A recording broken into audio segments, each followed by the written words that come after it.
Recent years में फिर लोगों को रियलाइज हो रहा है वापस से कि लव मैरिज का कॉन्सेप्ट भी इतना नहीं चल रहा है, तो इसके लिए वापस वो अरेंज मैरिज पे शिफ्ट। लव मैरिज का कॉन्सेप्ट इसलिए नहीं चल रहा है। मेरा क्वेश्चन आपसे है आज वैलेंटाइंस डे पे कि ये वैलेंटाइंस डे किसने बनाया और ये कैसे चालू हुआ?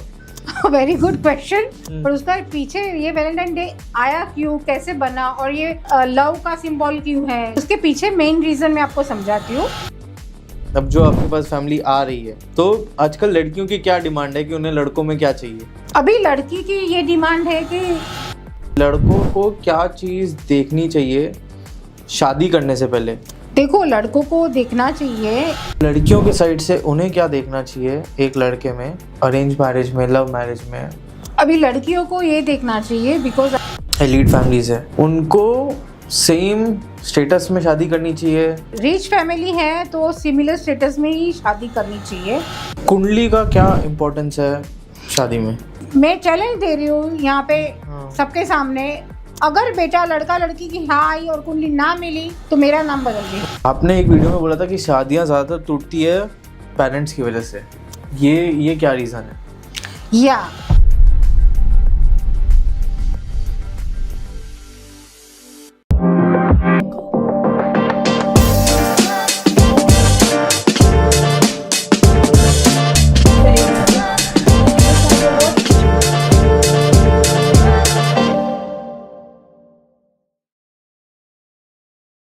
हाय everyone, welcome to today's show. आज मेरे पास आप लोगों के लिए एक बहुत ही स्पेशल गेस्ट है। She is India's and world's best matchmaker. ये आज एक उस ऐसे टॉपिक पे हमें समझाने वाले हैं जिस पे हम ज़्यादातर लोग परेशान हैं, which is love and marriage. Hi Priya ji, कैसे हैं आप? बस एकदम फर्स्ट क्लास। आप कैसे हो सागर जी? एकदम ठीक। Priya ji, welcome to our show. आप वैलेंटाइंस डे पे आज हमारे इस शो पे आए हो। मैं बहुत एक्साइटेड हूँ आपसे बहुत सारे क्वेश्चंस करने के लिए। सबसे फर्स्ट मेरा क्वेश्चन आपसे है आज वैलेंटाइंस डे पे कि ये वैलेंटाइंस डे किसने बनाया और ये कैसे चालू हुआ? Very good question. एक्चुअली ज़्यादातर पब्लिक वैलेंटाइन डे बनाते हैं। 99 पब्लिक पर्सन को पता नहीं है कि वैलेंटाइन डे है आज 14 फरवरी। हाँ। मनाया, रोज दे दिया, खत्म, आई लव यू बोल दिया, खत्म। पर उसका पीछे ये वैलेंटाइन डे आया क्यों, कैसे बना और ये लव का सिंबल क्यों है, लव के लिए क्यों है, प्रपोज के लिए क्यों है, तो उसके पीछे मेन रीजन मैं आपको समझाती हूँ। 4th सेंचुरी में रोम में रोमन रूल्स था वहाँ पे, तो वहाँ के सोल्जर्स को वहाँ पे शादी के लिए बैन किया गया था कि वहाँ के सोल्जर्स को, रोमन कल्चर था ना वहाँ पे, रोमन रूल्स था, तो वहाँ पे शादी के लिए बैन किया गया। तो वहाँ पे एक चर्च में सेंट वैलेंटाइन करके थे, चर्च में पोप थे सेंट वैलेंटाइन करके। तो सेंट वैलेंटाइन ने अगेंस्ट सबके जाके, रोमन जो भी अथॉरिटी के जाके सबकी जो भी लव में है उसकी शादी कराना स्टार्ट कर दिया। तो काफी लोगों की शादी कराई। फिर उनको सेंट वैलेंटाइन को 14 फरवरी को जेल हो गई। अरे ठीक है। तो वो दिन से सब एक एक्सप्रेशन एक लव का हो गया, सिंबॉलिक। वो सेंट लव वैलेंटाइन डे एक वहां से स्टार्ट हो गया कि बिकॉज वो लव के लिए था, प्यार के लिए था, शादी के लिए था। तो वो वैलेंटाइन डे का 14 फरवरी का 4th सेंचुरी से चलता आया आज तक वो चलता रह रहा है। This is of the real story of the Valentine day.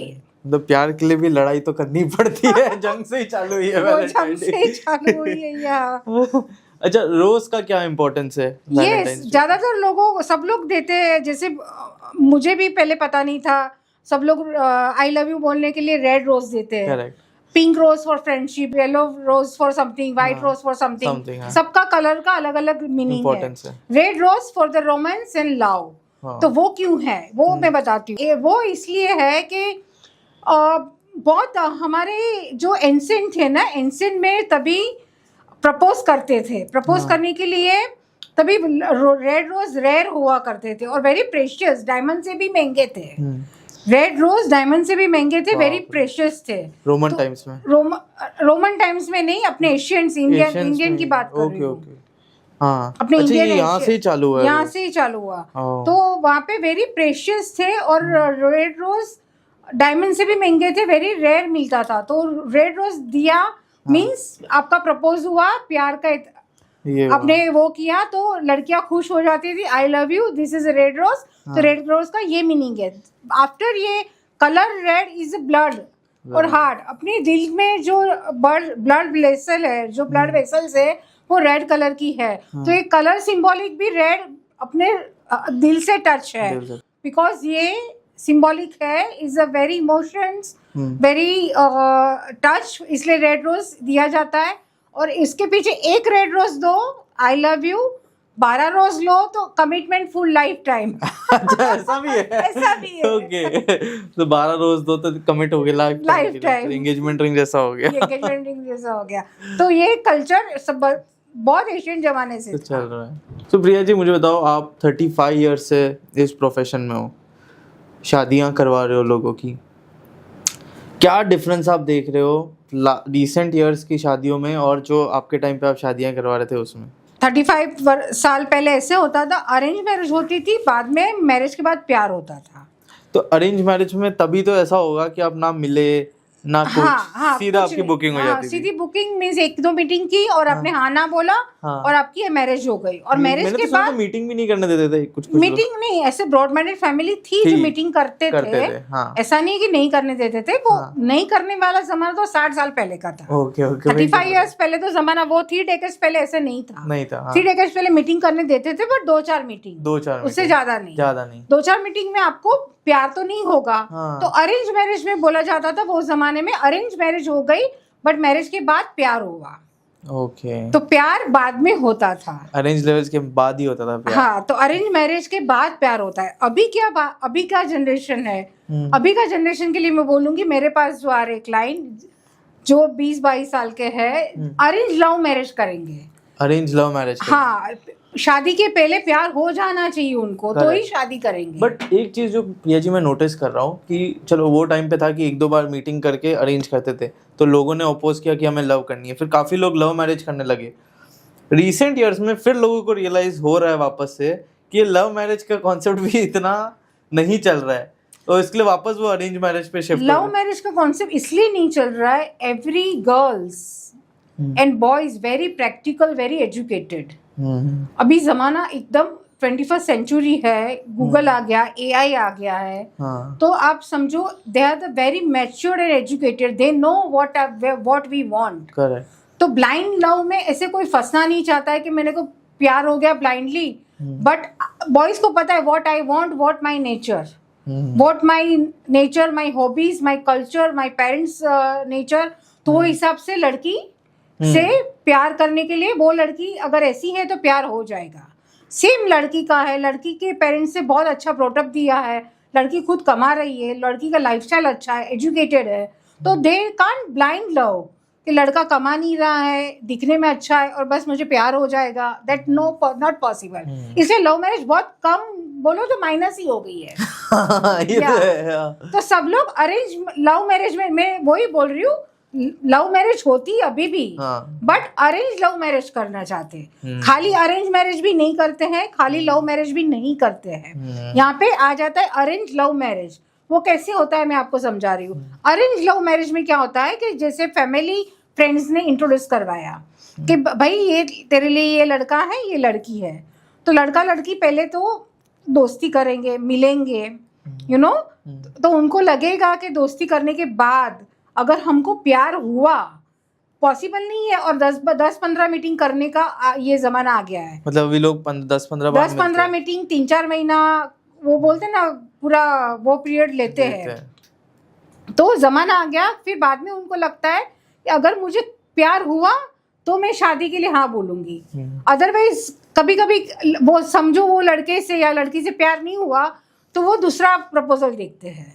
अगर प्यार हुआ तो वहां पे शादी भी कन्वर्ट हो जाती है और कोर्टशिप पीरियड भी उनको टाइम मिलता है। एंगेजमेंट एंड बिटवीन मैरिज के बीच में ज्यादा मिल सकते हैं, रोज मिलो, 10 बार मिलो, मॉर्निंग लंच डिनर ब्रेकफास्ट सब करो। Every now days broad minded, तो ज्यादा से ज्यादा लड़का लड़की एक दूसरे को समझ ले और प्यार में डूबे और प्यार हो, एवरीडे प्यार हो, तब जाके शादी होती है। बट ऐसे स्पेशल अरेंज मैरिज और ऐसे स्पेशल लव मैरिज आज नहीं होती है। अरेंज लव मैरिज बोला जाता है कि जैसे हमने भी कोई लड़का लड़की आते प्रपोजल दिखाते हैं तो वो लोग आराम से 3-4 महीना मिलते हैं, प्यार हुआ तो शादी हुआ, नहीं होता तो बोलते प्रिया जी मुझे और रिश्ता दिखाओ, तो हम और रिश्ते दिखा देते हैं। बट जब तक प्यार नहीं होगा शादी नहीं करेंगे, कवारे रहेंगे बट शादी नहीं करेंगे। दैट इज अ फिक्स, ये जनरेशन का ये है। उनको ऑर्गेनिक वे में शादी करनी है, भले हम दिखाए, आप दिखाओ, फ्रेंड सर्कल दिखाए या मैच मेकर दिखाए, कोई भी दिखाए। और इसमें मेरे ख्याल से अरेंज में थोड़ा फैमिलीज भी मिलती है, तो जब फैमिलीज भी एक दूसरे को अप्रूव करती है तो इसके लिए मेरे ख्याल से लव अरेंज, आपने अरेंज लव मैरिज बोला, ये इजीली होता है। अरेंज लव मिला या फैमिली, इसमें पार्ट ऑफ फैमिली का भी क्यों आता है। बहुत अच्छी शादी होती है बिकॉज पार्ट ऑफ द दो फैमिली को मिलना है, लड़के लड़की को नहीं मिलना है। तो अभी सब लोग सब same, similar status, similar education, similar background, सब लड़का या लड़की ये सब देख के करते हैं। तो फैमिली की लाइफस्टाइल देखो, कितने भी पैसा, दोनों के पास पैसा है, अगर लाइफस्टाइल दोनों की डिफरेंट है तो भी शादी नहीं होगी। तो जब भी पेरेंट्स की मीटिंग होती है, एक दूसरे के घर पे जाते हैं, तो पता चलता है कि लाइफस्टाइल हमारी मैच ही नहीं हो रही है, तो वहाँ पे स्टॉप हो जाता है। अगर ये बच्चे लड़का लड़की को पसंद है और पेरेंट्स की भी लाइफस्टाइल लग रहा है कि मैच हो रही है, तभी जाके ये शादी में कन्वर्ट होता है। प्रिया जी, अभी मुझे बताइए कि रिसेंट टाइम्स में जो भी आपके पास आ रहे हैं, लड़का और लड़की दोनों का, इन लोग की अभी रिसेंट में क्या डिमांड्स है आपसे कि हमें कैसे पार्टनर्स चाहिए? एक्चुअली क्या है, लड़की जो अभी आ रही है ना अभी की, they are very mature, because अभी 20-22 साल में ही सब लोग, लड़का भी 20-22 साल 20-22 साल में ये लोग मैच्योर हो जाते हैं। लड़का 20-22 साल में शादी के लिए आ रहे हैं, बाप रे, बिकॉज बहुत मैच्योरिटी आ गई है जनरेशन में। वो एआई आ गया, generation is fast, Google everything, education fast, smart, you know, double MBA भी हो जाता है छोटी एज में, तो वेरी मैच्योरिटी आ जाती है। और लड़की 18-19 साल में मेरे पास शादी के लिए आ जाती है। तो बोलो ये पहले का जमाना अभी आ गया, अभी वापस आ रहा है। हाँ, अभी सबको यंग एज में शादी करनी है। ओ क्यों करनी है? क्योंकि उनको ब्रेकअप नहीं चाहिए कि मैं रिलेशनशिप में जाऊंगी। आजकल सिचुएशनशिप पार्टनर बोलेगा हम सिचुएशनशिप में रहेंगे, फ्री रिलेशनशिप में रहेंगे, फ्री, ये सब नाटक ड्रामा कोई लड़के लड़की को नहीं चाहिए। जो एजुकेटेड है उसकी बात कर रही हूँ, अच्छे घर के हैं, अच्छे फैमिली, उनकी बात कर रही हूँ। डर गया माहौल देख के डर जाते हैं कि नहीं भाई हमको कल उठ के ब्रेकअप होगा। वो आज किसी को ब्रेकअप बर्दाश्त नहीं है, because nobody have a, boys और गर्ल जनरेशन में किसी के पास इतना कैपेसिटी नहीं है, स्टेमिना नहीं है, उनमें वो है ही नहीं कि वो बर्दाश्त कर पाए। तो ये जनरेशन बिलीव करता है कि चलो 18-19 साल की लड़की के, चलो मुझे अगर लाइफ पार्टनर कंपेनियनशिप चाहिए, I need a man in my life, तो व्हाई नॉट हस्बैंड। इसलिए पापा मम्मी को बोलते हैं कि चलो मेरी शादी, आप शादी के लिए लड़का ढूंढ लो। तो मेरे पास 18-19 साल की लड़कियां शादी के लिए आ गए हैं, 20-21-22 साल के लड़के आ गए हैं। They are also very matured, उनको लाइफ में वुमन चाहिए, but not as a girlfriend के रूप में, बिकॉज वहाँ पे ड्रामा हो जाएगा, अगेन ड्रामा, यू नो, लड़कियां ब्रेकअप कर लेगी, लड़का डिप्रेशन में जाएगा। ये सब फ्रेंड्स का देखा हुआ है उन्होंने, माहौल देखा हुआ है उन्होंने, तो डर गए हैं सब लोग कि ये सब में पढ़ना नहीं है भाई, चुपचाप शादी करना है। तो चलो पापा मम्मी को बोलते हैं एक अच्छा फैमिली देख के अरेंज मैरिज कर लेते हैं, और जल्दी, और everybody needs a woman and man life में, तो व्हाई नॉट। तो हस्बैंड के रूप में लो, वाइफ के रूप में लो, जरूरी नहीं है कि बॉयफ्रेंड बनाओ, 5 साल घूमो, लिविंग रिलेशन में रहो, फिर बाद में ब्रेकअप करो, बाद में शादी करो। दैट इज नॉट नेसेसरी, वो जमाना गया। एवरी 2 years में जमाना चेंज होता है। Crowd, young generation is very fast, they are change, और दे आर कंफर्म कि मुझे ऐसे ही करना है तो करना है, लाइक दैट वे। प्रिया जी, आप बॉम्बे के सबसे एलीट लोगों के शादी आपने कराई है और करवाते भी हो। ज़्यादातर शादियाँ बच्चे करवाने के पीछे रहते हैं, जैसे आप बोल रहे हो अभी तो 22-23 साल सब लोग जवानी में ही इनको करनी है, या पेरेंट्स ज़्यादा पीछे रहते हैं? नहीं, पेरेंट्स बिल्कुल भी नहीं रहते हैं। क्या बात कर रही हैं? तो खुद से ये लोग, खुद से ही। अभी पेरेंट्स तो बोलते हैं कि आप रहो, आराम से पढ़ो, घूमो, शादी की कोई घाई नहीं है। अभी के सारे बच्चे, बॉयज एंड गर्ल, बोलते हैं मॉम मेरे लिए लड़का ढूंढो, मॉम मेरे लिए लड़की ढूंढो। सारे बच्चे 100 में से 100 बोलूंगी मैं, 100 में से 90% भी नहीं बोलूंगी। सारे बच्चे का ये हो गया है।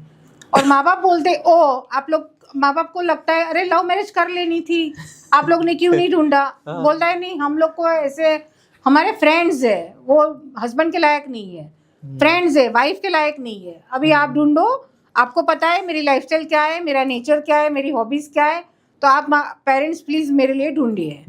तो पेरेंट्स कहाँ जाएंगे? फैमिली फ्रेंड्स के पास जाएंगे, बट आजकल फैमिली फ्रेंड्स कोई दिखाता नहीं है, तो अभी मैच मेकर का रोल बढ़ गया है।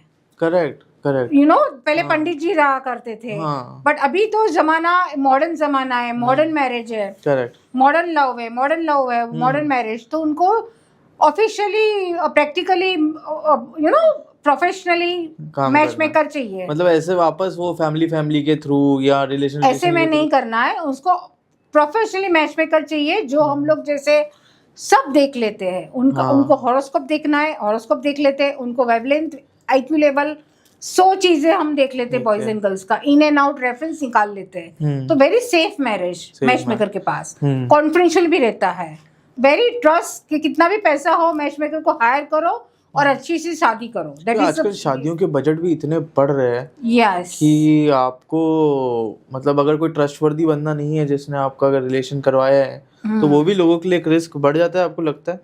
देखो अभी का ये है ना कि आप शादी के लिए खर्चा कर लेते हो, तो आपको पेरेंट्स को ये बताना जरूरी है कि अच्छे मैच मेकर की फीस पे करो। अगर डॉक्टर नंबर 1 डॉक्टर है तो अच्छी बड़ी फीस लेगा, अगर कम फीस में काम कर लेगा तो वो रिश्ते भी ऐसा दिखाएगा, शादी भी फिर ऐसी होगी कॉम्प्रोमाइज वाली, उस लेवल की होगी, उस लेवल की। और ये लाइफ टाइम का सवाल है। तो मैं नहीं बोल रही हूँ कि elite class, HNI, higher middle class people को भी बोल रही हूँ, शादी एक बार हो रही है लड़के लड़की की, पैसा खर्च हो ना, मैच मेकर को दो ना। आप मैच मेकर की भी मेहनत लगती है, आप शादी में खर्चा उतना कम कर लो, 5-10 लाख, मैच मेकर को हायर करो, अच्छे रिश्ते दो, लड़के लड़की को वाइडर चॉइस दो। 10 लड़के क्या, उसको 20 लड़के दिखाओ, 20 लड़की दिखाओ, जब सेटिस्फाइड हो तो शादी कराओ, खर्चो पैसे। और मैच मेकर जैसे जितना बड़ा मैच मेकर उतना बड़ा हाई फीस लेगा।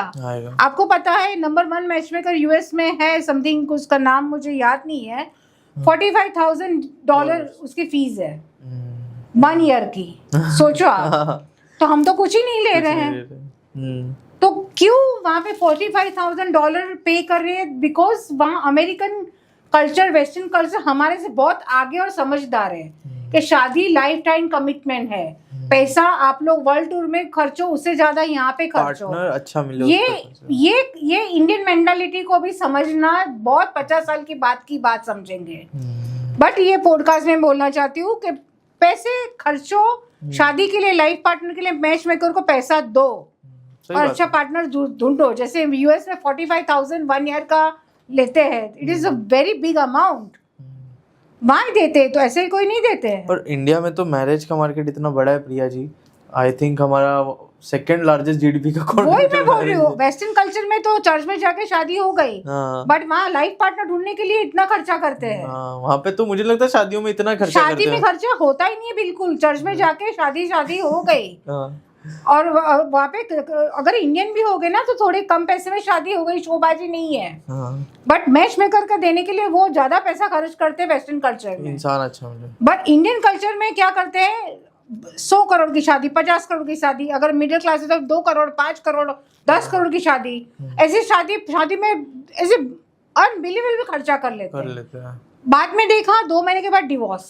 अगर आप, मुझे माँ बाप की मेंटालिटी पता नहीं चलती है, आपने लड़की को वाइडर चॉइस नहीं दी, लड़की दुखी थी, लड़की ने बोला मुझे यहाँ मन नहीं है, फिर भी शादी करवाया, पैसा शादी का 50 करोड़ का खर्चा कर लिया, शादी के बाद डिवोर्स ही होगा ना। बेटर आप मैच मेकर की राय लो। Matchmaker is a doctor, marriage counsellor is a doctor. वो आपको बताएगा कौन सा आपकी बेटी के लिए सही है, गलत है, कौन सा फैमिली सही है, गलत है, वो आपको सजेस्ट करेगा। वहाँ पे शादी करवाओ, उनका फीस दो, बाद में आपको शादी में जितना खर्चा करना है करो, but no breakup, no divorce. Match maker guarantee देता है। अगर मैच मेकर के थ्रू जाओगे डॉक्टर के पास, डॉक्टर गारंटी देता है ना, सही बात है, कि कैंसर है आपको, मैं आपको 2 साल की आयुष्य दे सकता हूँ, राइट। तो हमारे मैच मेकर और हमारे मैरिज काउंसिल में हम भी गारंटी देते हैं, अगर मेरे पास आ रहे हो तो आपका ब्रेकअप और डिवोर्स नहीं होगा। वो I am over confident in my, because my intuition power is big, my intuition power is very big. मुझे पता चल जाता है face reading master, body language से कौन सी फैमिली क्या है, झूठ बोल रही है, सच बोल रही है, because I am from last 35 years, 3 decades से मैं हूँ, और ऐसे ही नहीं मुझे इतना अवार्ड्स मिले हैं, राइट। और ये यहाँ तक पहुँचने के लिए काफ़ी स्ट्रगल किया, काफ़ी शादी करवाई, कितना एक्सपीरियंस गेन किया, तब जाके यहाँ पे हूँ। तो एक्सपर्ट की गाइड लीजिए, पैसा खर्चिए और ब्राइड और ग्रूम अच्छे ढूंढिए। इंडिया में थोड़ा अभी कल्चर, अभी मेरे ख्याल से थोड़ा थोड़ा चेंज हो रहा है कि एक्सपर्ट्स को धीरे धीरे हो रहा है, बट मैं बोल रही हूँ अमेरिका अपने से 50 साल आगे है। हाँ। तो ऐसा ना हो कि 50 साल के बाद आप लोग ये अडॉप्ट करो। आपके बच्चों की हालत खराब मत करो, आ जाओ मार्केट में, मैदान में आ जाओ। अच्छा, इसमें जितना लेट आते हैं वो उतनी भी आपको तकलीफ होती होगी। एग्जैक्टली अभी क्या होता है, जितना लेट आता है ना, एक तो लड़की की बात कर लूं, लड़का बोलेगा मुझे बच्चे चाहिए, तो लड़की को बायोलॉजिकल एज होती है 35 के बाद बच्चे होने के चांसेस कम रहते हैं। तो लड़की 30 प्लस 35 प्लस हो गई तो वो बॉयज अवॉइड करेगा, खुद 35 का होगा बट मांगेगा 30, 29, 30, 25 की मांगेगा, because they need a children. तो बायोलॉजिकल एज आपकी लड़की की बढ़ती जा रही है, तो आप लोग क्यों लड़की की जिंदगी स्पॉइल कर रहे हो, बच्चों की जिंदगी स्पॉइल कर रहे हो? आप पैसा कमा रहे हो किस लिए? बच्चे को अच्छा एजुकेशन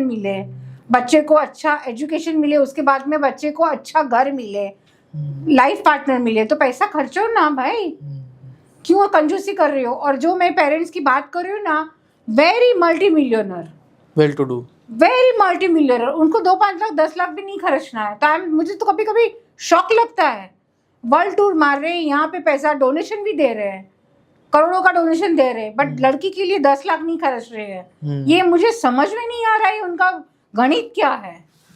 दैट इज अनबिलीवेबल।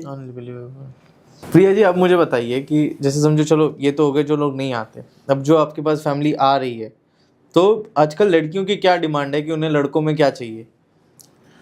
अभी लड़की की ये डिमांड है कि लड़के को, अभी की आजकल की लड़की क्या चाहती है, छोटा परिवार हो पहले तो अभी समझो मैं बोल रही हूँ 2 लड़की की बात करूँ। एक लड़की चाहती है कि छोटा परिवार हो, मुझे माँ बाप के साथ रहना है, और मुझे भी काम करने की छूट मिले, मुझे काम करना है तो करूँ, ना करूँ तो ना करूँ, मुझे फ्रीडम चाहिए, शादी के बाद भी स्पेस और फ्रीडम चाहिए, हस्बैंड से भी और पेरेंट्स से भी। This is one girl.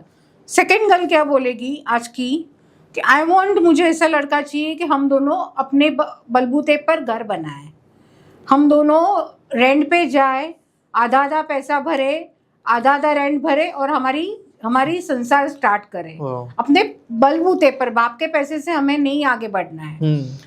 आपके डैड के पास पैसा है, वो जाने दो, तेरी कितनी काबिलियत है, बॉयज की खुद की क्या काबिलियत, कैपेसिटी देखना है कि वो कैपेबल है कि नहीं। हम दोनों भरेंगे लोन पे घर लेंगे, दोनों इंस्टॉलमेंट भरेंगे, अपना संसार अपने दम पे करेंगे, नो माँ बाप के दम पे। दिस इज आजकल की लड़कियां, दिस इज वेरी बहुत अच्छी बात है। जबकि मतलब ऐसे लोगों की सेल्फ रिस्पेक्ट इतनी है। अदरवाइज क्या होता है, बड़े बड़े big shot family, Adani Ambani का पैसा है तो चलो उसके घर में शादी कर ली, like that way, big shot है, चलो उनके घर में शादी कर ली, लड़के की तो मजा ही मजा, लड़की की तो मजा ही मजा। बट आजकल के लड़के लड़की ये बड़े बड़े बिग शॉट नहीं देख रहे हैं। बिग शॉट है ओके, लड़का क्या कर रहा है, लड़की क्या कर रही है, दैट इज मोर इम्पोर्टेंट। अभी कुछ मुझे ऐसी बताइए, कुछ इनकी जो गलत डिमांड्स है जो करते हैं, कि ऐसी कौन सी गलत डिमांड्स है, जो भी आपके पास तो ऐसे भी क्लाइंट्स आते होंगे, उल्टा सीधा भी डिमांड करते होंगे। मुझे बुरा लगता है जब ये लड़की आती है कि मुझे शादी करनी है बट उनके पेरेंट्स के साथ मैं नहीं रहूंगी, तो मैंने वो लड़की को तुरंत, जी बहुत कल्चर बढ़ गया आजकल, नहीं बहुत हो गया, तो मैंने लड़की को क्वेश्चन किया, आपका भाई है? अगर आपका भाई आपके पेरेंट्स को बोले, आपकी भाई की जो आने वाली वाइफ, कि मुझे आपके पेरेंट्स के साथ नहीं रहना है, तो आपको कैसा लगेगा? तो तब भी वो चुप हो गई। तो पेरेंट्स तो उसके भी है ना, तो लड़के के भी माँ बाप है ना, तो लड़के को ऐसे कंडीशन क्यों दे रहे हो कि मुझे आपके माँ बाप के साथ नहीं रहना है? That is very wrong. यहाँ पे वेस्टर्न कल्चर जल्दी अडॉप्ट हो रहा है। हाँ, तो ये गलत बात है ना, इट्स वेरी रॉन्ग। अगर अडॉप्ट करना है तो अपने दम पे खुद रहो ना, निकल जाओ, वेस्टर्न कल्चर अपनाना है, निकल जाओ, अपनी दुनिया बनाओ, अपने दम पे घर लो, अपने दम पे सब करो, पैसा कमाओ और बीवी को लेके आओ और शादी करो, फिर पेरेंट्स के साथ रहने का मामला ही नहीं है। पेरेंट्स को बोलना ही नहीं पड़ेगा आप हमारे साथ मत रहो, क्योंकि आप खुद का घर है, अपनी दुनिया बनाई है। तो वेस्टर्न कल्चर अपनाना है, ऐसे अपनाओ, बट अपने माँ बाप को घर से टाटा बाय बाय बोलो या माँ बाप हमारे साथ नहीं चाहिए, that is very wrong for our Indian culture, 100% wrong. तो आपने ऐसे कोई देखे हैं लड़के जो जैसे वाइफ की बातों में आके ये किए हैं, फिर क्या उनकी लाइफ हुई है? एक्चुअली यही हुआ है, वाइफ ने धमकी दी कि तू पेरेंट्स से अलग हो जा, हाँ। अदरवाइज मैं डिवोर्स दे दूंगी। और लड़के को शादी बचानी थी।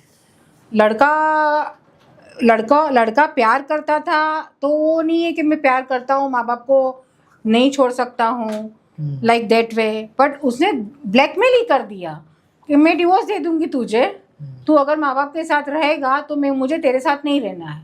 लड़का फंस गया, सैंडविच हो गया, क्योंकि लड़के को शादी बचानी थी, राइट। और वहाँ पे क्या हो जाता है, लड़के को शादी बचानी है, तोड़नी नहीं है। अपना इंडियन कल्चर में काफ़ी होता है ना कि डिवोर्स नहीं लेना है। तो लड़के को लगा और लड़के के माँ बाप को भी लगा कि अब बहू को लग रहा है ना अलग रहना है, आप अलग रह लो।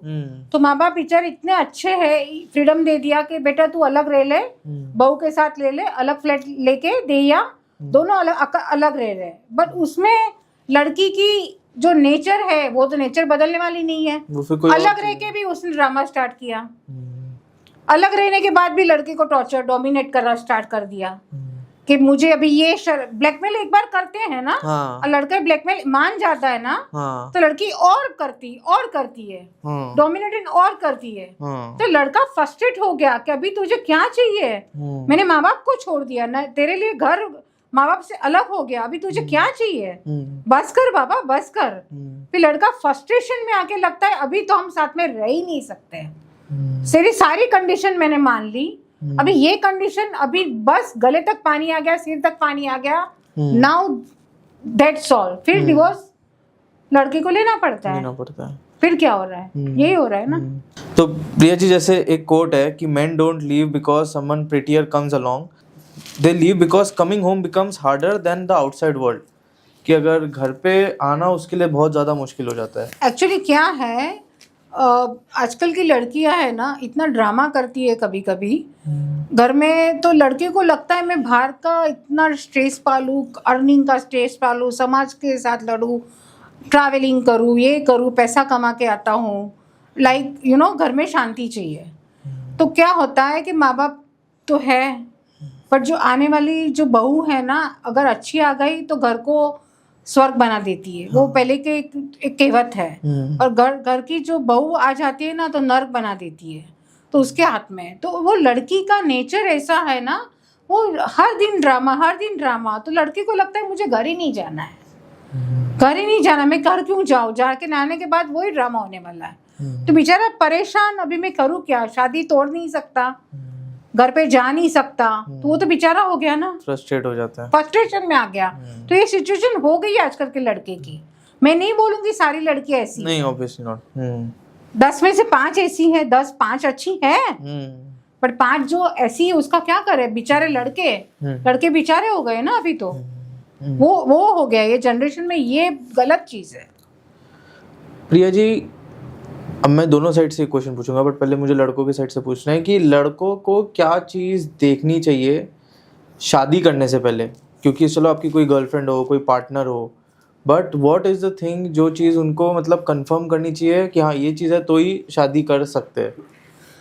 देखो, लड़कों को देखना चाहिए लड़की में, क्योंकि अगर वो लव मैरिज की बात नहीं कर रही हूँ, अरेंज मैरिज में चाहता है, तो उसको पहले तो उसका फैमिली देखना चाहिए, family tree. Okay, family tree के जैसे पूरा फैमिली ट्री देखना चाहिए कि जैसे पेरेंट्स कैसे है, भाई बहन कैसे है, दादा ग्रैंड पेरेंट्स कैसे है, क्या है, यू नो, वो सब देखना चाहिए। क्योंकि अरेंज कर रहे हो तो सब देखो ना। तो एक फैमिली ट्री क्यों देखना चाहिए, वहाँ से संस्कार आए हैं, दादा दादी के रूट से संस्कार आए माँ बाप में, माँ बाप के संस्कार बच्चों में, और भाई बहन के रिलेशन कैसे है, यू नो, सिबलिंग्स के साथ, वो कल्चर समझ में आता है। तो बॉयज़ को ये सब देखना चाहिए, पहली बात। दूसरी बात देखना चाहिए कि लड़की को पूछे क्वेश्चन कि तू शादी के बाद मेरे पेरेंट्स के साथ रह पाएंगी ना, मेरे पेरेंट्स को मैं नहीं छोड़ सकता हूँ, तो तू पहले मेरा ये क्वेश्चन, शादी के बाद मेरे पेरेंट्स के साथ रह पाएगी, जेल कर पाएगी ना। मुझे कुकिंग नहीं करवाना है तेरे से, मेरे पास कुक है, सर्वेंट्स है, सब है, but I need a family loving. हम लोग हंसते हैं, साथ में खाते पीते, डिनर करते, लंच करते, घूमने जाते हैं, अब्रॉड जाते हैं, तो हम वी आर अ फैमिली। तो तू हमारे घर पे आएगी, you are a part of the family. तो ऐसे हम मिलजुल के हमें रहना है।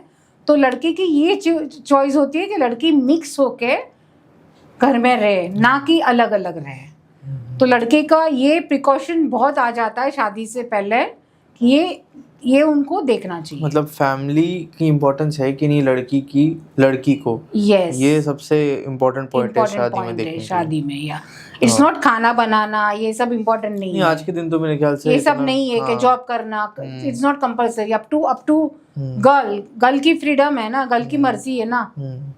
सही बात है। अब लड़कियों के साइड से उन्हें क्या देखना चाहिए एक लड़के में, अरेंज मैरिज में, लव मैरिज में, उसको मैरिज में कन्वर्ट करने से पहले? अभी लड़कियों को ये देखना चाहिए, बिकॉज आजकल के लड़के बोलते हैं कि मुझे शादी के बाद बच्चे नहीं चाहिए। ऐसे लड़के बोलते हैं बच्चे नहीं चाहिए। हाँ, कि शादी के बाद मुझे बच्चे नहीं चाहिए। हाँ। तो लड़कियों को, कभी लड़कियां भी बोलती है शादी के बाद बच्चे नहीं चाहिए, ऐसा नहीं कि लड़के ही बोलते हैं। तो लड़कियों को तो मदर एक बनना है, माँ बनना है, स्त्री है, माँ बनना है। तो अगर वो शादी के बाद लड़का पहले ही वो लोग डिसाइड करे कि हमें बच्चा करना है, तो वो इंसान से शादी करे। ये क्वेश्चन खास पूछना चाहिए। कभी कभी क्या होता है, ये क्वेश्चन पूछ नहीं लेते हैं और शादी करने के बाद बोलते हैं कि मुझे बच्चा नहीं चाहिए, फिर झगड़े होते हैं, डिवोर्स होते हैं। काफ़ी सीरियलों में आया है, बॉलीवुड में, मूवीज में आया है, ये प्रॉब्लम हो जाती है। तो पहले से क्लियर करो ना। एक जो इम्पोर्टेंट है कि लड़के को बच्चा करना है कि नहीं करना है, फैमिली करनी की, ये सबसे इम्पोर्टेंट पॉइंट होता है लड़कियों की तरफ से। नेचर वाइज और क्या देखना चाहिए? लड़कियों को देखना चाहिए कि वो अपनी माँ बाप को कैसे रिस्पेक्ट करता है, वो सर्वेंट के साथ कैसे रिस्पेक्ट करता है। तो उनको पता आइडिया आएगा कि मुझे मेरे पेरेंट्स को रिस्पेक्ट करेगा कि नहीं करेगा। अगर सर्वेंट के साथ ऐसे बात कर रहा है, उनके पेरेंट्स के साथ ऐसे बात कर रहा है, तो मेरे पेरेंट्स को क्या रिस्पेक्ट देगा। तो लड़की को चाहिए शादी के बाद, मेरे पेरेंट्स को भी तू मेरे पेरेंट्स को अपना पेरेंट्स मान। शादी के डजंट मीन मैंने शादी कर ली तो मेरे पेरेंट्स का मैं ध्यान नहीं रखूंगी, मैं केयर नहीं करूंगी, मैं लव नहीं करूंगी। लड़की हो तो क्या हो गया, मैं लड़की हूँ तो क्या हो गया। शादी के बाद भी मेरी रिस्पॉन्सिबिलिटी उतनी है जितनी तेरे पेरेंट्स की है, बॉयज़ के पेरेंट्स की। इतनी मेरी रिस्पॉन्सिबिलिटी है कि मुझे मेरे पेरेंट्स की जवाबदारी, उसका हेल्थ केयर करना है, मुझे केयर करना है, मुझे सपोर्ट करना है ईच एंड एवरी वे। तो मुझे ऐसा हस्बैंड चाहिए कि मेरे पेरेंट्स का भी तू मेरे साथ मिलके ख्याल रखे। क्या बात है। या ये बहुत अच्छा पॉइंट ऑफ व्यू आपने बनाया। ज्यादातर लोग मेरे ख्याल से सोचते भी नहीं होंगे इससे पहले शादी में, और ज्यादातर फाइनेंशियल स्टेटस यही सब पे ज्यादा ध्यान देते हैं। ये सब में this is the main important. कि लड़की है तो क्या हुआ, लड़की हो तो क्या हुआ, तो बोलते हैं लड़की लड़का एक ही समान है। जरूरी नहीं है कि लड़के की ड्यूटी है माँ बाप को संभालने की, लड़की की भी ड्यूटी है। लड़की ड्यूटी नहीं समझ के समझती है। लड़की तो बेचारी शादी के बाद भी इमोशनल होती है, परिवार का, माँ बाप का ध्यान रखती है। तो लड़की तो हमारे जमाने से माँ बाप का ध्यान रखती है, 100 सालों से लड़कियां माँ बाप का शादी के बाद ध्यान रखती है। तो अभी के जमाने की लड़कियां तो मुंह पे बोलती है। अभी तो ये हो गया है, चलो अब्रॉड जाना है तेरे माँ बाप के साथ, मेरे माँ बाप को भी ले ले, तेरे माँ बाप को ले ले, मेरे माँ बाप को भी ले ले। ये ऐसा है, इक्वालिटी आ गई है। Equality, wow. तो this is a good thing. हाँ, वेरी नाइस थिंग। हाँ, तो मैंने कितने कपल देखे हैं, लड़की के माँ बाप और लड़के के माँ बाप दोनों ग्रुप में सब लोग अब्रॉड घूमने जाते हैं। वेरी नाइस ना। एक फैमिली है, ये भी फैमिली है। हाँ, मतलब दोनों साइड से है। देखना चाहिए कि जो सेकंड पर्सन है वो फैमिली को वैल्यू करता है कि नहीं करता। अभी लड़की बोल रही है कि मैं तेरे माँ बाप की सेवा कर रही हूँ, मैं कुकिंग कर रही हूँ, मैं सब कर रही हूँ, एवरीथिंग इज आई डू। तो उतना ही तू मेरे माँ बाप के लिए कर। तू बॉय है इसलिए नहीं करेगा, this is not valid, this is not acceptable. आज की लड़कियां बोल रही है। तो इक्वल है ना, इक्वालिटी तो तभी आती है ना, तभी आती है। हाँ। तो तू भी मेरे माँ बाप को कुकिंग करके खिला, तू भी मेरे माँ बाप को अब्रॉड घुमाने ले जा, दैट वे।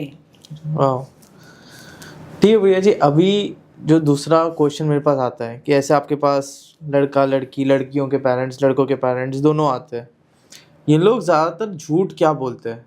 और वो बाद में आप, क्योंकि आप एक्सपीरियंस हो, फिर पकड़ पाते हो या समझ जाता है आपको, ऐसी कोई चीज़ है आपको पता है?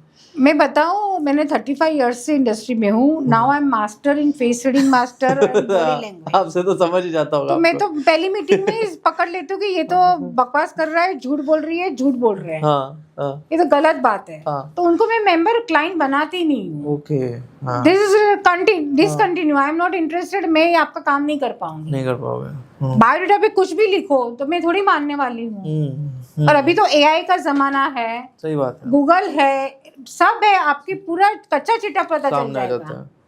तो क्या हम मूर्ख इंसान तो नहीं है? और मैं तो एक्सपर्टाइज हूँ, हाँ, मैं तो फेस रीडिंग मास्टर हूँ, 35 इयर्स से हूँ, मैरिज काउंसलर हूँ। तो मैं तो डॉक्टर हूँ, मैं तो नर्स आपकी पहचानती हूँ ना, लड़के की, लड़की की, लड़के के माँ बाप की, सबका पहचानती हूँ। तो वही केस मुझे लेना है जो साफ सुथरा है, सच बोल रहा है, ट्रांसपेरेंट है, वही केस मैं हैंडल कर रही हूँ। और कौन से ऐसी रेड फ्लैग्स बोलो या चीज़ों से लड़कों को संभल के रहना चाहिए पहले लड़कियों के रिश्तों में, और फिर वाइसा वर्सा कि लड़कियों को संभल के रहना चाहिए लड़कों की? कौन से ऐसे रेड फ्लैग्स? रेड फ्लैग्स ऐसा है कि देखो, आज मैं बताऊं कि कोई सिंगल नहीं है, जो भी लड़का लड़की मिल रहा है ना, तो उनके पास में एक अफेयर रहा होगा, कोई ना कोई रिलेशनशिप रहा होगा। ऐसा नहीं है कि एकदम कोई बॉयफ्रेंड या गर्लफ्रेंड था ही नहीं, मैं तो मानती नहीं हूँ, राइट? तो आज के जमाने में सबके बॉयफ्रेंड गर्लफ्रेंड रहे हैं, बट शादी तक पहुंचा नहीं है। तो वो एक बार क्लियर करो, पास में ये रिलेशनशिप मेरा था। और मेरे पास ऐसे लड़के लड़की आते हैं, वो भूल जाने के बाद शादी के लिए आते हैं, मगर वो भूले नहीं है और आप शादी में कर रहे हो, तीनों की जिंदगी बर्बाद होगी। तो वो पहले आपको, अभी का लड़का और लड़की, पहला क्वेश्चन, बिंदास, you have a relationship, I don't mind, मेरा भी पास्ट था, तेरा भी पास्ट है, we are clear date, but baggage लेके आगे नहीं जाना है, क्लियर करके जाना है, ट्रांसपेरेंट रहना है। तू क्लियर है ना, तू भूल गई है ना, अभी भी है तो फिर tata bye bye. Same thing, boys and girls applies for both. Transparent, अभी का जनरेशन मुफ्त है, ट्रांसपेरेंट है, that is a good thing.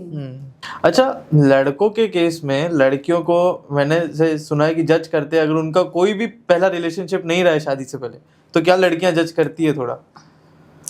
हाँ, लड़की लगता है कि अरे तेरा कोई रिलेशनशिप नहीं है, तेरे कोई गर्लफ्रेंड नहीं है, तेरे में कुछ कमी है, तुझे गर्ल्स पसंद नहीं है, आर यू गे? अभी तो पटाई क्यों नहीं? आर यू गे? अभी तक तू इतना हैंडसम है, तेरे को लड़की कोई मिली क्यों नहीं? आर यू गे? ऐसे क्वेश्चन चलता रहता है। तो वो सब है। पेरेंट्स के प्रेशर में आके क्या लोगों को जल्दी शादी करनी चाहिए या नहीं करनी चाहिए? नहीं, पेरेंट अभी प्रेशर में आके जल्दी शादी अभी का जनरेशन नहीं करेगा। और कोई पेरेंट्स, अभी के जनरेशन के पेरेंट्स बहुत अच्छे हैं, कभी भी नहीं बोलेंगे बेटा तू शादी कर या बेटी तू शादी कर, तेरी एज हो गई है, अभी तू कर ले, क्योंकि पता है, एक अभी के पेरेंट्स वेरी ब्रॉड माइंडेड। मुझे ही देख लो, मेरा बेटा 33 इयर्स का है, मैंने उसको कभी भी नहीं बोला कि तू शादी कर ले, उसको जब भी करना है तभी कर लेगा, उसको करना था तभी कर ली। I am happy. और हम लोग पेरेंट्स बोलते भी नहीं है कि बच्चा कर ले। पहले के जमाने में था, अरे बाबा शादी हो गई अभी बच्चा कर ले, अरे बच्चा करना होगा तो करेंगे, हस्बैंड वाइफ का ये है, हम लोग बीच में क्यों पेरेंट्स पड़े? We are broad minded parents, हमें फ्रीडम देना चाहिए, स्पेस देना चाहिए बच्चों को।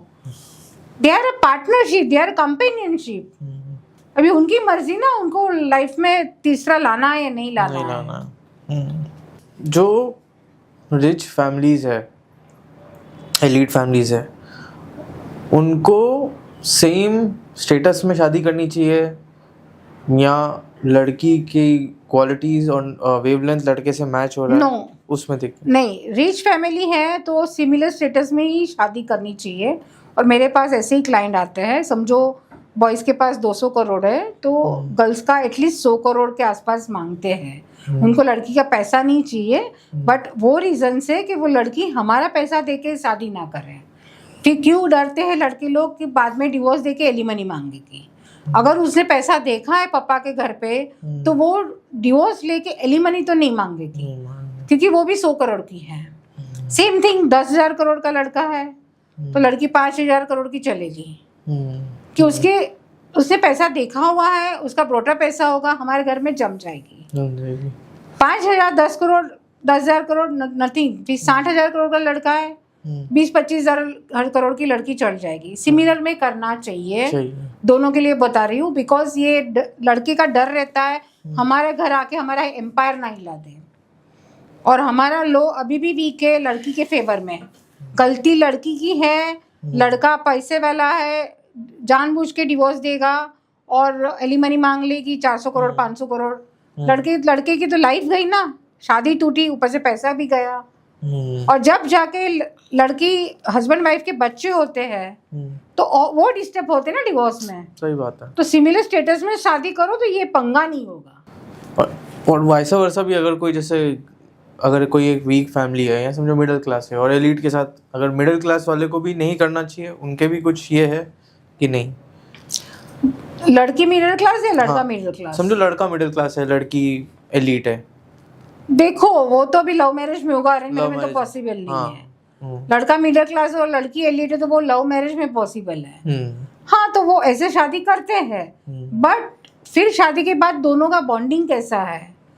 अगर लड़की ने ताना मारा मैं ज्यादा कमा रही हूँ, तू कम कमा रहा है, तो भी शादी आता ही है। यूजुअली पैसा इन्वॉल्व हो ही जाता है, पैसा इन्वॉल्व होता ही। एक बार फैमिली स्टार्ट हो ना, घर का खर्चा, दाल चावल का आटे भाव का खर्चा सब आता है।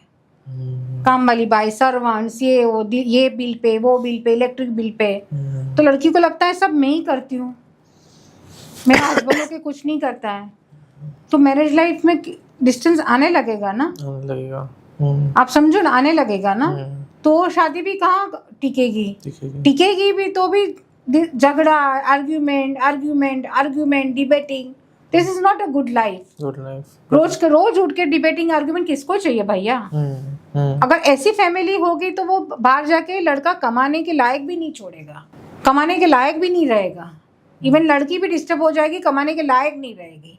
और ऐसी फैमिली, ऐसी कपल बच्चे पैदा करने के लायक नहीं रहेंगे, तो क्या संसार करेंगे? तो वो समझने की बात है ना। समझ नहीं। तो यही है कि स्टार्टिंग में लोग इसको, इतनी चीज को बाद में समझ में आती है, स्टार्टिंग में लव हो जाता है, अट्रैक्शन हो जाता है, स्टेटस नहीं देखते, ब्लाइंड लव, प्यार हो गया, शादी कर ली। बट जब संसार स्टार्ट होता है, संसार में काफी चीजें होती है, खाना पकाना, सर्वेंट्स, सबका पेरेंट्स का ध्यान रखना, महंगाई बढ़ती जा रही है, सब बहुत होता है सब। आपका टेक डिवोर्स पे क्या है कि रिश्ते ज्यादातर क्यों टूट रहे हैं और आज सबसे ज्यादा स्पीड में टूट रहे, क्या रीजन है उसका? बिकॉज किसके पास वो लड़के और लड़की दोनों में वो नहीं रहा है, टॉलरेंस नहीं रहा है, टॉलरेंस नहीं कर पाते हैं। इमीडिएट डिसीजन नहीं, मीन्स ऐसा नहीं कि हम लोग हमारे जमाने में सहन करते थे, चलो टाइम देते, थोड़ा रिश्ता ठीक करते हैं, डिवोर्स नहीं देते थे, हम खींच लेते थे। अभी के जनरेशन के बॉयज एंड गर्ल्स खींचना नहीं जानते हैं, उनको वो पता ही नहीं व्हाट इज द खींचना। अरे नहीं जमता है, चलो टाटा बाय बाय, खलास, खत्म। अभी के जनरेशन का यही है फंडा। तो उसके पहले मैं बोल रही हूँ, ना हो डिवोर्स ना हो, उसके पहले कोर्टशिप पीरियड जो होता है एंगेजमेंट और मैरिज के बीच में, आप 6 महीना, 1 साल, 1.5 साल करो ना, तभी एंगेजमेंट तोड़ना बेटर है शादी तोड़ने से बेटर। मैं ये ऑडियंस को एक सलाह दे रही हूँ। अभी सिचुएशन ऐसी हो रही है तो उसका कोई उपाय तो निकालना पड़ेगा ना, कि हम लोग बोलेंगे हाँ डिवोर्स हो रहा है तो होने दो। अरे I am match maker, marriage counsellor, मुझे तो आइडिया देनी पड़ेगी ना, मुझे तो कुछ उपाय देना पड़ेगा ना कि डिवोर्स कम हो, डिवोर्स ना हो। सही बात है, तो इसलिए मैं बैठी हूँ यहाँ पे। प्रिया जी, दूसरी चीज जो नोटिस मैंने की है कि लड़कियां और उनकी सासू माँ रहती है, उनमें भी ज्यादा झगड़े हो जाते हैं, इसकी वजह से भी काफी रिलेशन खराब हो रहे होते हैं। और मैं आजकल देख रहा हूँ ज्यादा ही प्रॉब्लम सासू माँ और बहू का ज्यादा होता है। सास बहू का तो बरसों से है बरसों से है, 200-300 सालों से है। हाँ। पर अभी का सास बहू है ना, फ्रेंड्स जैसे है। अभी के सास बहू पहले जैसा नहीं है। सास बहू के झगड़े हो गए, यू नो दिस इज अभी तो 10% है, 10% होगा, 90% तो they are the live like a friend. दोनों जीन्स पहन के साथ में मूवी देखने जाएंगे, दोनों शॉर्ट्स पहन के जॉगिंग करने जाएंगे, दैट्स लाइक अ फ्रेंड।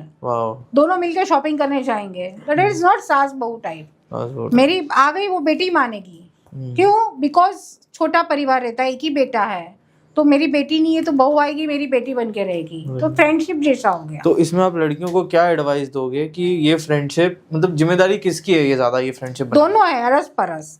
ऐसा नहीं है कि लड़की को ये सब देना पड़ेगा, गिव एंड टेक। लड़की को भी अच्छा रहना पड़ेगा सास के साथ, सास को भी अच्छा रहना पड़ेगा लड़की के साथ। गिव एंड टेक होगा तब जाके सिमिलरिटी आएगी, तब जाके फ्रेंडशिप होगी, तब जाके रिलेशन लॉन्ग लाइफ चलेगा। मतलब दोनों की रिस्पॉन्सिबिलिटी है, दोनों की रिस्पॉन्सिबिलिटी है ये रिलेशन अच्छा करने की। डेफिनेटली। आपने एक वीडियो में बोला था कि शादियां ज्यादातर टूटती है पेरेंट्स की वजह से, ये क्या रीजन है? या मैंने एक वीडियो में बोला था शादियां टूटती है पेरेंट्स की वजह से, बिकॉज क्या हो गया है, ससुराल में लड़की चली जाती है और पेरेंट्स ने बहुत पैम्पर करके लड़की को बड़ा किया है। अभी के जनरेशन की बात कर रही हूँ, 2026 के ये चल रहा है अभी का जनरेशन। तो बहुत पैम्पर करके लड़की को लाड़ प्यार से बड़ा किया और मान विदाई की उसकी। जरा लड़की रोएगी, फोन करेगी, मम्मी मुझे यहाँ पे सास ने ये किया, मुझे मेरे हस्बैंड ने ये किया। माँ बाप बोलेंगे जल्दी बैग पैक कर घर पे आ जा, जल्दी बैग पैक कर घर पे आ जा। ये मॉडर्न फैमिली की मॉडर्न। फिर क्या होता है, और हमारे जमाने में क्या था, हम लोग फोन करके कंप्लेंट पहले तो करते ही नहीं थे। हमने कंप्लेंट की तो माँ बाप क्या सिखाते थे, नहीं बेटा चलता है सास बहू में, थोड़ा सहन कर ले, थोड़ा एडजस्ट कर ले, धीरे धीरे सब ठीक हो जाएगा, बट तू रह, वापस नहीं बुलाते थे। अभी के जनरेशन का पेरेंट्स का यही है, पेरेंट्स ही नहीं सब लड़की और लड़के को समझाते हैं कि ये शादी को आप माँ बाप को थोड़ा समझाना चाहिए, बच्चों को काउंसलिंग करनी चाहिए। माँ बाप का ड्यूटी है, रूल है। बच्चे नए हैं, बच्चे छोटे हैं, आप बड़े हो, अपने शादी आप बड़े हो, आप शादी के 30-35 साल गुजार चुके हो, बच्चों को समझाओ शादी में शादी क्या होती है, गुड्डे का खेल नहीं है। अब समझो ऐसे ब्रेक नहीं होती है, माँ बाप का रोल होना चाहिए। और जब भी माँ बाप रोल नहीं देते तो माँ बाप की वजह से शादी टूटती है, वही रीजन हुआ ना। सही है। दूसरी चीज जो ग्रो हो रही है कि ज़्यादातर लड़कियां compete करने की कोशिश कर रही है लड़कों के साथ, इसका आपको क्या रिजल्ट दिख रहा है रिलेशनशिप्स पे? compete मींस बिजनेस में या में, करियर में, हाँ तो अच्छी बात है ना, compete कर रही है तो। बट इससे रिलेशनशिप खराब हो रहा है? नहीं, खराब नहीं हो रहा है। लड़का लड़की they are both are same. लड़का समझता है कि तू मेरी टक्कर की है, लड़की भी समझती है तू मेरे टक्कर का है। दोनों को एक दूसरे के टक्कर का ही पार्टनर मिलना चाहिए, तब जाके शादी सक्सेस होती है। थोड़ा भी 19-20 होगा तो टिकेगा नहीं टिकेगा। तो एक दूसरे का टक्कर का होना ही चाहिए, तो गलत बात नहीं है। कुंडली का क्या इम्पोर्टेंस है शादी में? देखो मेरे तो सारे वीडियोस में बोल चुकी हूँ, कुंडली बहुत 70% 30% कुंडली को मानना चाहिए, 70% फैमिली देखना है, फिजिकल अट्रैक्शन देखना है, लड़के के साथ वेवलेंथ कितना मिलता है वो देखना चाहिए, केमिस्ट्री कितनी मिल रही है वो 70% दिखना चाहिए। बाद में वो मिल रहा है तो 30% कुंडली को देना चाहिए, तो वो सब मिल जाएगा ना तो कुंडली ऑटोमेटिकली मिल जाएगी। बट वाइस वर्सा आप पहले कुंडली मिलाते रहो। आज मेरे पास एक केस है, वो लड़की 2 साल से शादी नहीं हुई है, उसकी मम्मी कुंडली मिलाती है, लड़के को देखा भी नहीं, कुंडली मिलाती है और रिजेक्ट। क्या बात कर रहा? 50 लड़के को रिजेक्ट कर चुकी है, कुंडली नहीं मिल रही है। लड़की तो 35 साल की हो गई। तो कसूर किसका है? माँ बाप का कसूर है। तुम कुंडली मिला रहे हो, वो ज्योतिष क्या भगवान है? वो ज्योतिष क्या 100% सच्चा है? किसके भरोसे आप रिजेक्ट कर रहे हो ये रिश्ता? वो जमाना द्वापर युग, त्रेता युग में जो कुंडली एस्ट्रोलॉजर होते थे वो सही होते थे। राम सीता जी की कुंडली मिलवाई थी, वो सही होते थे। अभी के जमाने में ये माँ बाप कुंडली मिला के लड़कियों को, लड़के को कितने कितने परेशान लड़के लड़की सफर हो रहे हैं। मैं तो माँ बाप कुंडली के चक्कर में लड़के लड़की कवारे रह रहे 40 साल तक, फिर बाद में तो कवारे रहेंगे, शादी नहीं होगी बिकॉज ऑफ द कुंडली। और बोलते ये मैंने इतने- 35 साल में बहुत देखे केसेस। अच्छा, और बोलते इतने गुण मिले, इतने नहीं मिले, बस गुण मिले, ये नहीं मिले, खत्म बात स्टोरी। अरे भाई मीटिंग तो करो, मीटिंग करो, पहले तो कुंडली क्यों मिला रहे हो? तो तुम्हारे बेटी को बेटा पसंद है वो तो देखो। अगर बेटा बेटी पसंद है तो कुंडली भी मिल ही जाएगी बॉस। अब वाइसे वर्षा करो ना, एक बार ट्राई तो करो। पहले बेटी बेटा को मीटिंग कराओ, फिर उसकी कुंडली मिलाओ। मैं चैलेंज दे रही हूँ यहाँ पे सबके सामने, अगर बेटा लड़का लड़की की हाँ आई और कुंडली ना मिली तो मेरा नाम बदल देना। हाँ, मतलब अगर आपका वेवलेंथ बैठता है तो कुंडली मिल ही जाती है। अरे वाह, मैंने डीप स्टडी की है एस्ट्रोलॉजी में, मैरिज। हाँ, ऐसे ही मैच मेकर नहीं है, मैंने बुक लिखी है मैरिज पे। हाँ, पूरा। हाँ, तो इंसान का वेवलेंथ इम्पोर्टेंट है, वो मिल जाए तो कुंडली 100%, क्योंकि वहां पे प्लेनेट का असर है ना। कुंडली क्या है? 9 प्लेनेट है अपने, 12 ग्रह है, 9 ग्रह है। वो ग्रह का अट्रैक्शन होता है तब जाके तुम्हारा बायोलॉजिकल फिजिकल अट्रैक्शन केमिस्ट्री होता है। तो वो ग्रह भी प्लेनेट यहाँ पे मिल जाते हैं साइड बाय साइड। भाई से वर्षा खेलो ना, पर ये पेरेंट्स समझे तो ना। सही है, ठीक है। तो कोई एक ऐसी स्टोरी जहाँ पे आपने रिश्ता करवाया बट आपको नहीं लग रहा था कि ये रिश्ता होगा? नहीं, ऐसा कभी नहीं हुआ है। ऐसा आपको? माई इंस्टिंक्ट वेरी स्ट्रॉन्ग, माई इंट्यूशन वेरी स्ट्रॉन्ग। हाँ, मुझे पता है ये रिश्ता यहाँ होने वाला है, 100% होगा, हो जाता है। Okay, this is my intuition power. तो यहाँ तो लड़के वालों को लगा था या लड़की वालों को लगा था कि ये नहीं होगा? हाँ, और आपने हाँ, लड़के लड़की वाले को लगा यहाँ नहीं होगा, पर मेरा मन और मेरा सोल आत्मा ओवर कॉन्फिडेंट था ये रिश्ता होके रहेगा, और वो हो गया? हो गया।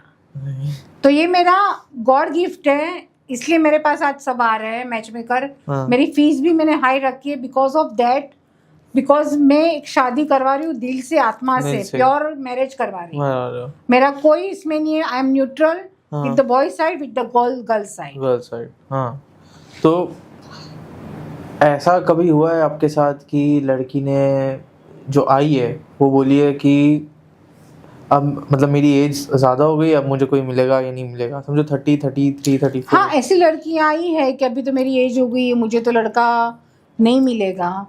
तो मैं बोलती हूँ बेटा नहीं है, अगर तू मेरे पास 10 साल पहले आई होती तभी मैं तुझे 50 लड़के दिखाती, राइट? अभी तू मेरे पास आई है तो मैं तेरे को 15 लड़के दिखाऊंगी। शादी तो एक लड़के से होने वाली है, करेक्ट। तो कोई फर्क नहीं है। तो तूने 35 लड़के कम देखे ना, इट्स ओके।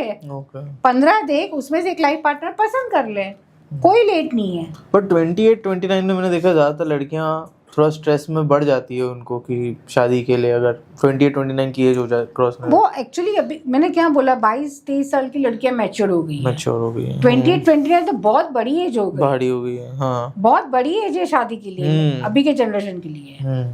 अभी तो 22-23 में सब लड़कियां मैच्योर होकर शादी कर रही है, सबके घर बस रहे, बच्चे भी 28, 25, 26 में तो सबके बच्चे भी आने लग गए हैं। तो 28, 29 में सब फ्रेंड की शादी हो गई है तो उनको स्ट्रेस होगा ना कि मेरी शादी अब तक क्यों नहीं हुई है। तो 28, 29 भी बड़ी एज हो गई आजकल है। तो बॉस सबको समझा रही हूँ, लड़की को शादी करनी है, पूछो पेरेंट्स, पूछो आपको, अगर लड़की हाँ बोल रही है, लड़का हाँ बोल रहा है, ढूंढना स्टार्ट करो। ढूंढते ढूंढते 1-2 साल तो लग जाएंगे ना बॉस। ऐसी कोई आपकी स्टोरी है जो डिवोर्स ही कोई आपके पास आया हो, तो वो कैसे आपने चैलेंज का केस? एक्चुअली ऑनेस्टली 35 इयर्स में मैंने एक्सपीरियंस कर लिया है, मैं डिवोर्स केस नहीं लेती हूँ। ओके। बिकॉज जो डिवोर्स केस में जो किड्स हैं ना, उनके बच्चे बहुत सेपरेट होते हैं ना, तो उसको सेकंड फादर सेकंड मदर अच्छे ट्रीट नहीं करते हैं। तो मुझे ऐसी शादी नहीं करवानी है, मुझे पाप में नहीं पड़ना है। तो मुझे मैं वो दूसरे मैच मेकर करवाएंगे, बाहर से करेंगे, चलेगा।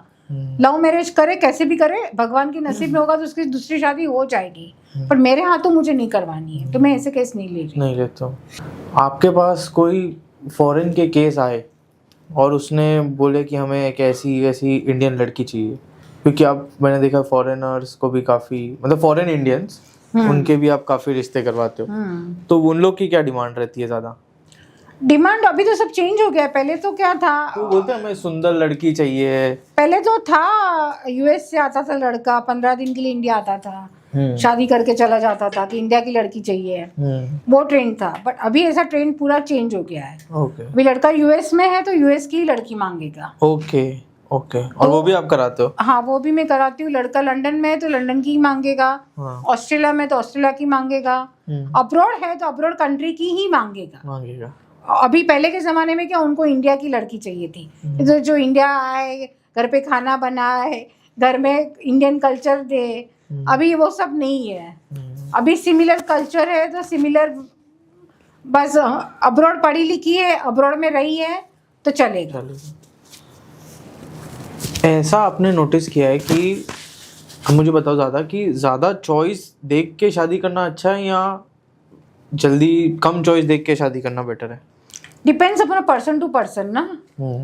तो देखो, मुझे सेटिस्फेक्शन होगा, मेरा नेचर है, एग्जांपल मैं साड़ी लेने जाती हूँ तो मुझे 3 साड़ी में से एक पसंद आ जाती है, और किसी का नेचर होता है 15 साड़ी देख के भी उसे पसंद नहीं आती है। तो पर्सन टू पर्सन है। अगर आपको सेटिस्फेक्शन नहीं हो रहा है कम चॉइस में, तो ज़्यादा चॉइस लो, सेटिस्फेक्शन करो, फिर शादी करो। और आपको, और किससे स्मार्ट लड़की होती है, 2 लड़के में पता चल जाता है कि आई वांट दिस और दिस। ऐसी भी स्मार्ट लड़कियां हैं, तो कम चॉइस में भी शादी हो सकती है। Depends upon person to person. Thank you Priya ji, आप आए आज के सेशन में, सब लोग को आपने इतने अच्छे इंसाइट्स दिए। मैं सबको बोलूँगा आपको इंस्टाग्राम पे फॉलो करें, और आपका कॉन्टैक्ट डिटेल्स भी डाल दूंगा अगर किसी को आपसे टच में रहना है। थैंक्स अ लॉट सबको इतना आज समझाने के लिए चीज़। नहीं, थैंक्स आपको भी सागर जी, बिकॉज ये टॉपिक दुनिया के सामने लाना जरूरी था। ये टॉपिक बहुत नाजुक है, सबको जितना ये दुनिया के सामने ज़्यादा जाए, ज़्यादा समझे तो ज़रूरी है। आजकल के बच्चों के लिए, आजकल के पेरेंट्स के लिए ये टॉपिक ज़रूरी है। ज़्यादा से ज़्यादा लोग ये टॉपिक सुने और अपनी लाइफ अच्छी करे, बच्चों की लाइफ अच्छी करे। This is my wish. Thank you Priya ji.